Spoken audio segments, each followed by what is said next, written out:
Fala Fogão, tá começando a primeira edição do Radar Alvinegro nessa quinta-feira, 4 de abril. Dia seguinte à derrota do Glorioso na partida de estreia da fase de grupos da Copa Libertadores. Na noite de ontem, o estádio Newton Santos recebeu um excelente público. Mas de excelente só teve isso, porque dentro de campo a performance do Botafogo foi patética. Palavras do próprio John Textor, que já eu vou trazer aqui para você. Também quero destacar falas do Fábio Matias, do treinador adversário e de Alexander Barbosa, personagens que estiveram diretamente envolvidos com o resultado que aconteceu. Quero destacar nesse vídeo também que a CBF enfim divulgou o calendário do Campeonato Brasileiro. E agora, finalmente, a gente sabe a data e a hora de estreia do Botafogo no Brasileirão. Vamos trocar uma ideia sobre essas questões, só que antes de mais nada eu te convido, por gentileza, a deixar o seu like, isso é super importante, a gente vai crescendo por conta disso também, e a gente passou dos 44 mil inscritos 4 dias antes do prazo inicial estabelecido, com a ajuda de vocês. Então fica aqui registrado o meu muitíssimo obrigado, vamos em busca agora dos 45 mil. Se você gosta do nosso trabalho, acompanhe o nosso trabalho, já se inscreva para ficar por dentro de todas as novidades. Sempre destacando que nessa quinta-feira temos uma programação completa aqui no canal. Além desse Radar Alvinegro, teremos o Fala Fogão Shorts, que é aquele vídeo curtinho de até 60 segundos para uma rápida atualização. A partir de 1h05 da tarde, tradicional live da hora do almoço. Por volta de 18h30, mais um vídeo, o Radar Alvinegro, segunda edição. E às 22h05, mais uma live. Eu e Ricardo Azambuja trocando aquela ideia com a galera do chat. Vocês são nossos convidados, logicamente. Dito isso, vamos em frente, Fogão. E eu vou começar trazendo aqui de saída fala do John Textor a respeito do jogo de ontem. Ele que passou ontem 3 horas na delegacia, depondo em relação a essa questão da manipulação dos resultados e tudo mais. Ele comentou o seguinte, abre aspas, foi uma performance absolutamente patética da nossa equipe hoje à noite. Eles sabem disso e temos um novo treinador chegando. O Arthur Jorge, inclusive, esteve no estádio Newton Santos acompanhando esse jogo ao lado da sua comissão técnica e, imagino, não gostou do que viu. Sabe que vai ter bastante trabalho e, diga-se, sem tempo de qualidade para, de fato, poder passar os seus conceitos e preparar a equipe. É um baita desafio que o treinador português vai ter pela frente. A gente vai ter essa semaninha antes do jogo contra a LDU, e depois a gente vai ter jogo atrás de jogo, meio de semana, fim de semana, meio de semana, fim de semana, até 1º de junho. O desafio é realmente complexo. A gente não pode falar aqui de outra maneira. Seguindo aqui com a fala do John Textor. Sentimos muito pela forma como estreamos nesse incrível torneio. Há 2 anos éramos um clube falido. Tínhamos muito mal uma associação. E agora estamos jogando pelo maior troféu da América do Sul e abrimos essa noite incrível com uma performance absolutamente horrível. Então vamos consertar isso. E os promotores vão consertar todo o resto, eu prometo. Claro, aqui ele está falando já sobre a questão da manipulação de resultados. Sobre o jogo em si, Fogão, vale destacar que a exibição do Botafogo foi um caos absoluto. Eu, por exemplo, entrei no estádio, só consegui chegar no estádio quando a gente já tinha o pênalti marcado contra o Botafogo. Assim que eu entrei na arquibancada, eu olhei para o gramado, vi um bolo de jogadores dentro da grande área, não entendi o que estava acontecendo. Perguntei para alguém, quando eu estava subindo as arquibancadas ali, foi pênalti? Foi pênalti. Depois em casa eu vi o lance e tal, dá até para você contestar se aquele braço ali está afastado ou não. Eu acho que não era pênalti, mas enfim, foi marcado, não tenho o que fazer. O braço estava ali ao lado do corpo, eu entendo que é uma posição natural, mas hoje em dia a posição natural é você botar o braço para trás. Coisas da regra do futebol. E aí o árbitro marca aquela penalidade, o time dá uma desestabilizada clara, depois que sofre o gol, resolve continuar marcando em cima, mas dando todo o espaço do mundo, que era exatamente o que o Júnior Barranquilla queria. E o treinador adversário, ele comentou sobre isso, o Arturo Reyes, disse o seguinte, essa é uma parte que vale bastante destacar aqui na declaração do treinador. Abre aspas, sabíamos que sempre que recuperávamos a bola, poderíamos encontrar os atacantes pelos lados, que são de pequena estatura, mas com um grande futebol, e poderíamos dessa forma causar estragos. E as coisas acabaram assim. Ele sabia que bastava explorar os espaços que a gente deixaria pelos lados do campo. Ele estudou a equipe do Botafogo e, cá entre nós, nem precisava estudar tanto assim. Porque a gente já veio falando aqui no canal, e vocês também no chat, nas nossas lives, em outros canais. Era evidente que os corredores laterais do Botafogo, o que já acontece desde o ano passado, para falar o mínimo, poderiam dar dor de cabeça para o Botafogo. E eu tinha dito aqui, o Júnior Barranquilla vem ao Rio de Janeiro para jogar no nosso erro, para jogar nos espaços que a gente conceder. E o Botafogo o que mais fez foi dar espaço para o Júnior Barranquilla ter o contra-ataque. Toda hora, um atrás do outro. Um atrás do outro. Toda hora uma bola lançada nas costas da nossa defesa, nosso time tendo que marcar correndo para trás, um desespero absoluto. Bagunçado, desorganizado, desconectado, uma coisa assim tenebrosa. A fala do Textor dizendo que a performance foi patética está mais do que correta. É claro que agora ele deposita as fichas dele na chegada do novo treinador. Mas conforme eu disse, é um treinador que chega com o desafio de passar os seus conceitos sem ter tempo para treinar. Planejamento, né, gente? O Botafogo seguiu esse caminho nesse começo de 2024. E a gente pode ter que lidar com as consequências disso. E quais seriam as consequências? O Botafogo coloca em risco a possibilidade de fazer uma boa fase de grupos e avançar para as oitavas de final. Porque o Arthur Jorge vai ter 2 meses, nesse período de fase de grupos, sem conseguir trabalhar de verdade a equipe do Botafogo. Esse é o tamanho do desafio. Eu espero que ele tenha êxito. Espero de verdade. Mas uma coisa a gente comentou ontem aqui e eu torno a repetir nesse vídeo. Nossa paciência será bastante testada. Porque o normal não é um treinador estrangeiro que pela primeira vez chega ao Brasil deslanchar assim, ó, rápido. O normal é ele precisar de tempo. Mas tempo ele não vai ter.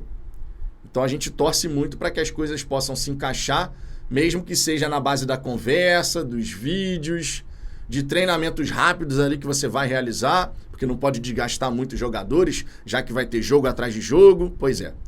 Esse é o tamanho do desafio. Agora, sobre o desafio de ontem, que a gente acabou não conseguindo sustentar, o Fábio Matias disse o seguinte, entre tantas falas eu selecionei essa daqui, abre aspas, não foi um jogo bom, principalmente pelo primeiro tempo, e isso é óbvio, a gente sabe disso. Entramos um pouco desfocados, entramos um pouco dispersos. Isso faz parte também, infelizmente. Isso nos prejudicou muito. Eu vou dar uma pausa aqui, porque olha só. Luiz Henrique, quando terminou a partida, ele também falou algo nessa direção.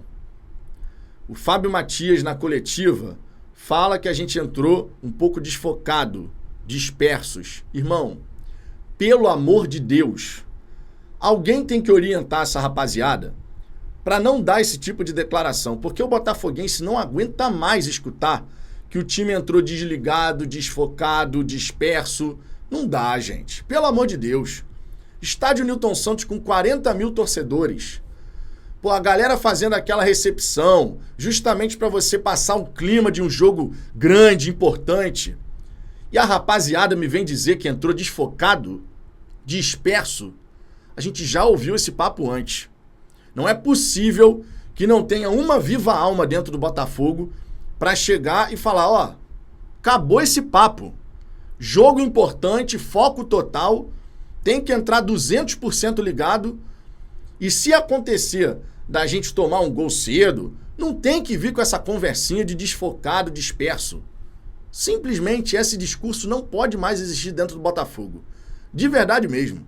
O torcedor está saturado desse tipo de discurso.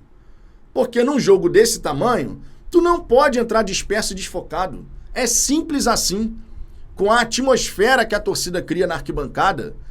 Pô, meu irmão, se tu falasse, o estádio estava vazio, não tinha ninguém, jogo com portões fechados, aí tu até entende. Tu até entende. Porque é uma atmosfera que parece um jogo treino. Era o caso ontem? Definitivamente não. Definitivamente não. Seguindo aqui com a declaração do Fábio. Essas questões do espaço deles, a gente havia detectado. A gente faltou um pouco de fechar no ajuste da zona central nossa, ali dos médios, em termos de ocupação de espaço. A gente ficou muito mais com umas referências individuais do que referências do espaço, do jogador que estava ali. Então foi uma leitura aqui que o Fábio Matias teve, mas o que realmente chamou a minha atenção foi essa parte do desfocado, porque não dá mais, cara. Não dá mais. Não dá pra gente ficar repetindo de novo velhos discursos que, pô, cara, saturaram já. Não tem como, não tem como. De verdade, essa questão desse discurso de desfocado, disperso, desconcentrado, desconectado, pô, não dá, né? Vamos combinar. Agora, o Barbosa também comentou esse jogo. Barbosa que ontem foi lateral, volante, meio atacante. Meu irmão, o homem fez todas as funções. Cruzou trocentas zilhões de bolas dentro da grande área. Era a mesma jogada toda hora. Beleza, o Botafogo até faz o gol num cruzamento dele. Mas, irmão, isso é uma arma para você usar de vez em quando, vez ou outra. Não é para você fazer disso uma jogada constante ao longo da partida. O Hugo recebeu bola na lateral, ele recua no Barbosa. Quando ele recuou, eu falei, vai cruzar. Uma vez atrás da outra. E não deu outra. Uma vez atrás da outra, a gente perdeu a jogada. Porque você não vai fazer isso toda hora funcionar. A gente consegue fazer o primeiro gol do Botafogo e o único gol ontem.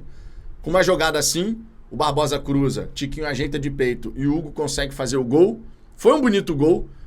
Mas, pô, cara, isso aí é pra você usar aqui, ó. Aqui e ali.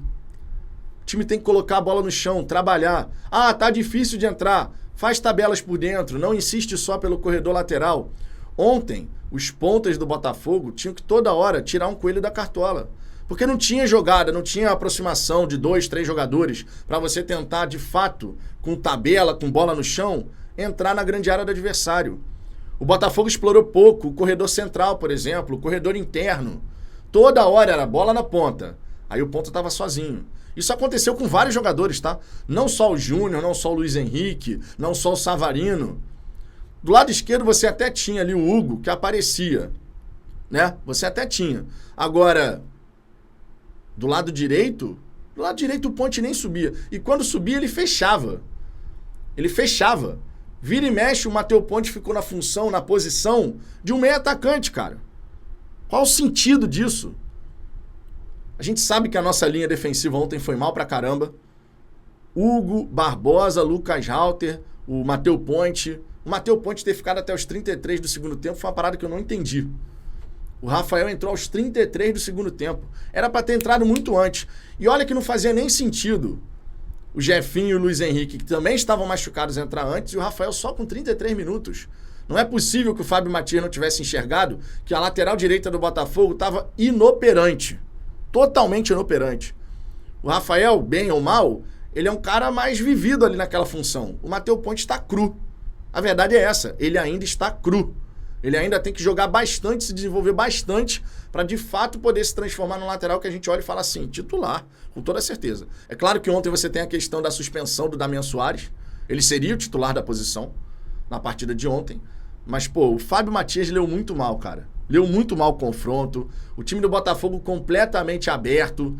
E assim ficou. Mesmo tomando o primeiro gol, mesmo tomando o segundo gol, assim ficou. A gente não mudou a característica da equipe. Continuou tentando pressionar lá em cima. E o Barbosa, inclusive, falou sobre isso. Abre aspas. A estratégia que planejamos para esse jogo é a de todos os jogos que vínhamos fazendo. Na perda da bola, tentar pressionar o mais rápido possível, independente do lugar, e falhamos nisso. Essa pressão não estava coordenada, saíamos mal. E quando você erra contra jogadores de boa qualidade, com superioridade, eles vão encontrar espaços. Acredito que eles fizeram isso bem. Nós pressionamos mal, o terceiro gol saiu assim. Mas foi assim, cara, uma coisa tenebrosa. O meio e a defesa completamente espaçados. Os jogadores no meio de campo correndo de forma totalmente aleatória. Em dado momento você nitidamente via. O time do Botafogo não faz ideia se pressiona ou se espera. Em dado momento do jogo, Tiquinho, Júnior Santos e Eduardo subiam. O restante estava tudo lá atrás. Então não adiantava de nada a pressão. Porque pressão só funciona se você faz o movimento, conforme o Barbosa colocou aqui, coordenado. E o movimento estava completamente aleatório. Completamente, cara, mas foi uma coisa assim. O Textor acertou a mão aqui quando ele disse que foi uma performance patética. Porque foi mesmo. Infelizmente, nesse último jogo do Fábio Matias à frente do Botafogo, foi uma performance patética. Agora, que bom a gente tem um novo treinador contratado, né? O Fábio Matias é interino, vai voltar a ser auxiliar permanente da comissão técnica do Botafogo e, conforme a gente já tinha falado aqui, não está pronto para ser treinador da equipe principal.